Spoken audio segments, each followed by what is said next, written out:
Good morning, everybody. My name is Mary Leathers. That's Leathers, and I'm with the Texas A&M Forest Service.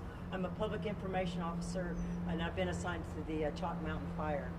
The fire currently, if you'll let me refer to my notes, is estimated at 4,000 acres. Once again, that's an estimation. Today, we plan to fly the fire in hopes of getting a more of the situational awareness, how big the fire is, what direction it's going.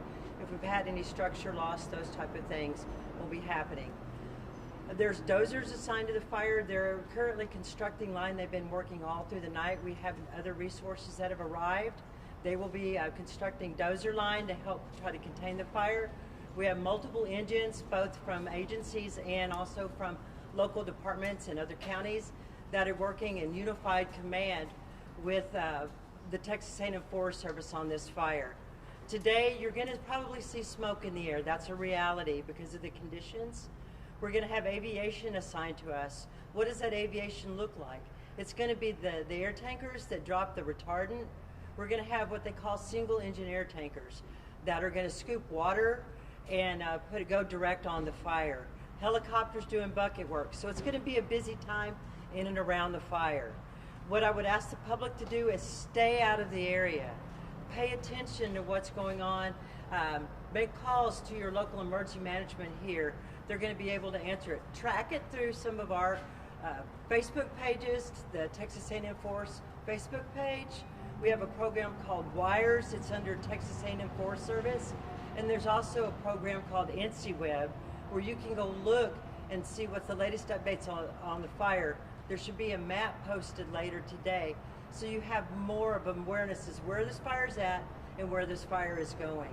I can say that we've had some heat-related illnesses from the firefighters. The local hospital district has been fantastic. They're on scene, providing medical care to those firefighters, so we've not had to transport anybody. So that's good news. The bad news is the weather that we have today, we're going to see it for the next several days. So that makes containing the fire a little difficult, but we're going to keep at it, and each day we're going to get a little bit more containment on it. And like I said, don't be shocked when you see smoke in the air today. We're going to expect that, but we're also going to work hard to minimize the impacts of the fire in and around the community. With that, thank you. At this time, I'd like to emphasize something that the Texas A&M Forest Service said. There will be aircraft in the area. We cannot, for any reason, have drones up in the air. If there are drones in the air, we will have to stop the aircraft from flying due to safety reasons. So please, no one fly any drones in the area of the fire. At this time, we'd like to make an awareness to the victims of the fire. We need everyone to check in either here at the Expo Center, or they need to call the Emergency Operations Center at 254-897-2242 so that we can have an accountability of all residents that have been affected by the fire.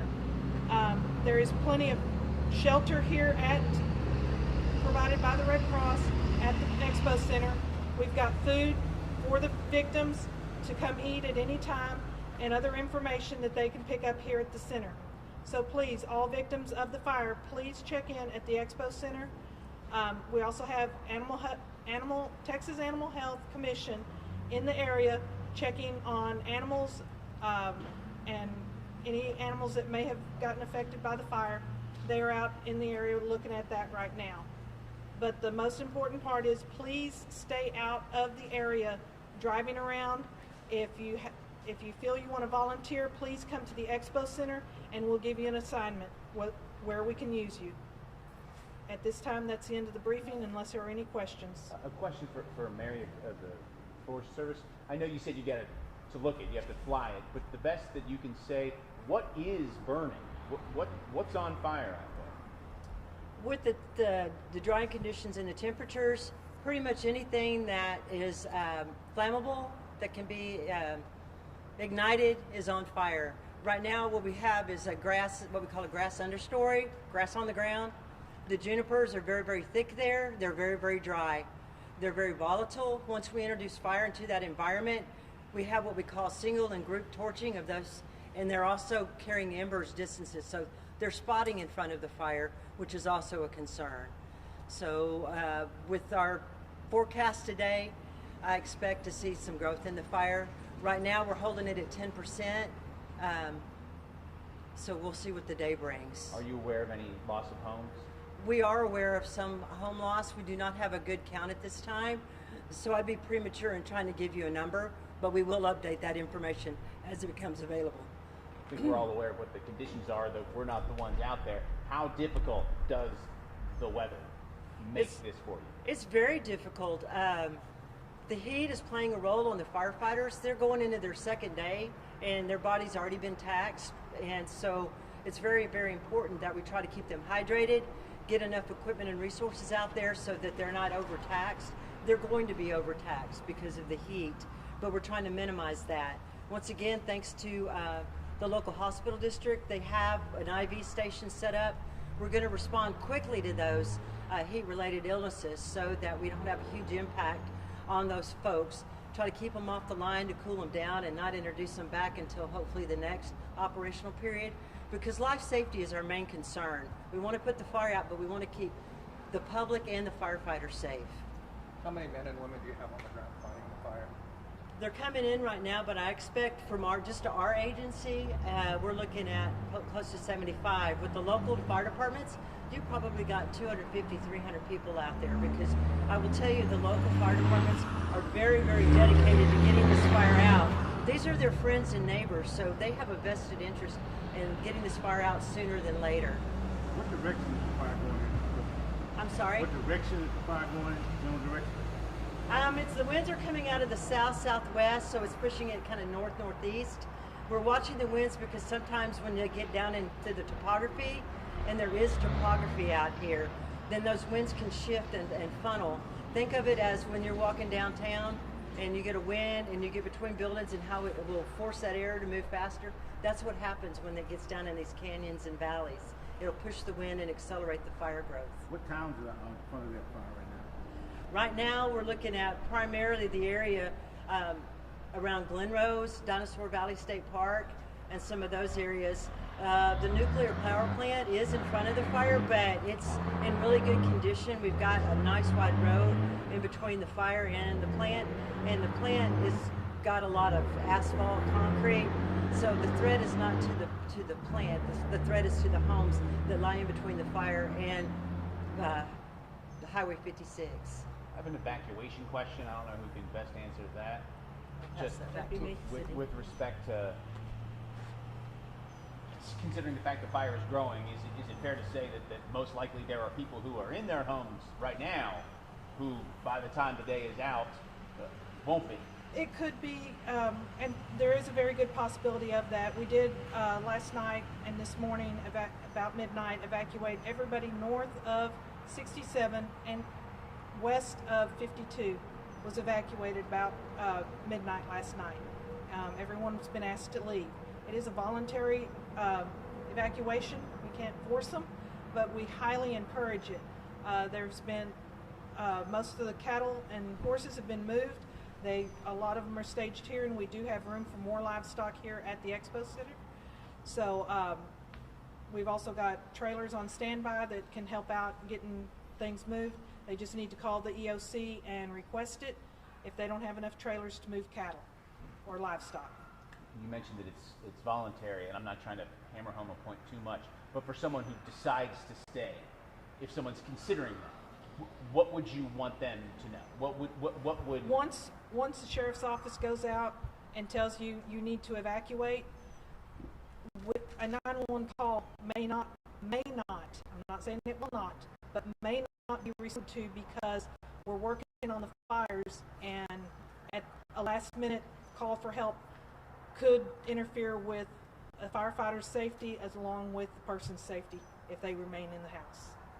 Yes, sir. I understand there's a bunch of summer camps around here. Have they been evacuated as well? well? The state park has been evacuated. It was evacuated last night.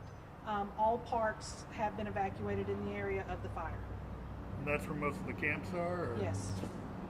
And most of our church camps are on the south side of the county, like a Riverbend, Methodist camp. Sorry, I didn't mean to interrupt.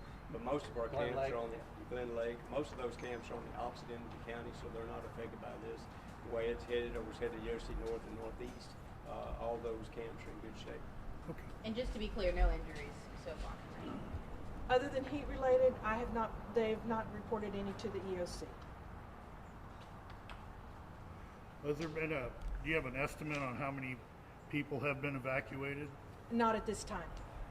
That's why we're asking everybody to contact either the EOC or check in here at the County Expo so that we can get a count and that we can also reference that back to the property plats to make sure that everybody's accounted for. But even like a rough estimate, I know you said this, they went out yesterday, would it be hundreds were asked to evacuate, or? Because I'm with Evacuation County, I don't have their mapping system, so I'm not certain of that. There are a lot of ranches out there with a lot of cattle. Some fences had to be cut, and there are some animals loose, and that is another reason that we need people not to be in the fire area. What about where we are? This is sort of, this is home base, right? This is home base, yes. You both had said volunteers should come here if they want to help. Evacuees should come here if they need a place to stay or food. And there's food, water. Is there things that are needed that you're looking around and you think, gosh, we need more of that? As people are bringing in their pets, they may have run off without their collars. Dog food, cat food, to help out because they grabbed the pets, not the food. Of course, the stores are open, but they may not have grabbed a purse or a wallet. So anything like that would help out. Kitty litter, crates, if anybody's got any, if you'll put your name on them, we'll get them back to you. Things like that would help out. At this time, we have plenty of water to our knowledge, but snacks and stuff, if they want to donate, if they will take it to the sheriff's office, which is just down the road from here at the Expo Center, we'll get it logged in and get it to where it needs to go. That food also goes out to our first responders, so that's why we're having one central drop-off. We're shuttling the food and water out to the first responders. Taking financial? Financial, they will accept cash or gift cards at the sheriff's office. What's your biggest concern as we're standing here talking right now, obviously knowing that things can and do change? The safety of our firefighters while they're fighting it because of the equipment that they have to wear while fighting it, the heat, and people not heeding the evacuation notice. And then the safety of our firefighters and the people themselves that the issues that are caused by people that want to look to see what's going on and drive up in the fire area. We've got to keep those roads open because our trucks are going in and out, getting good access to the fires.